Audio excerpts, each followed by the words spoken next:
અરવલ્લી જિલ્લામાં કાયદો અને વ્યવસ્થાને લઈને ફરી એકવાર ગંભીર પ્રશ્નો ઊભા થયા છે.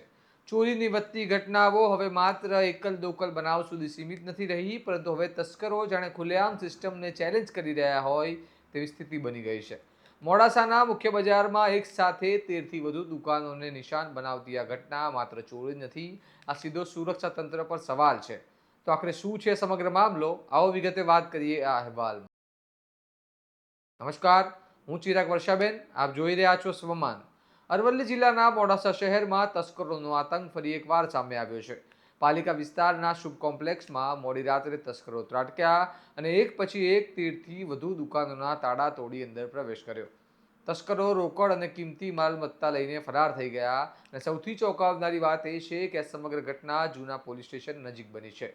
એટલે કે જ્યાં સુરક્ષા વધુ મજબૂત હોવી જોઈએ ત્યાં જ આવી મોટી ચોરી થવી પોલીસ વ્યવસ્થાની ગંભીર ખામી તરફ ઇશારો કરે છે.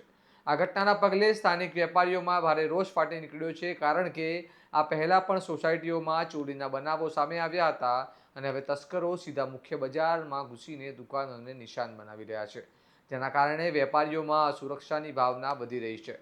અને એક જ સવાલ દરેકના મનમાં ઊભો થઈ રહ્યો છે કે ટાઉન પોલીસ શું કરી રહી છે.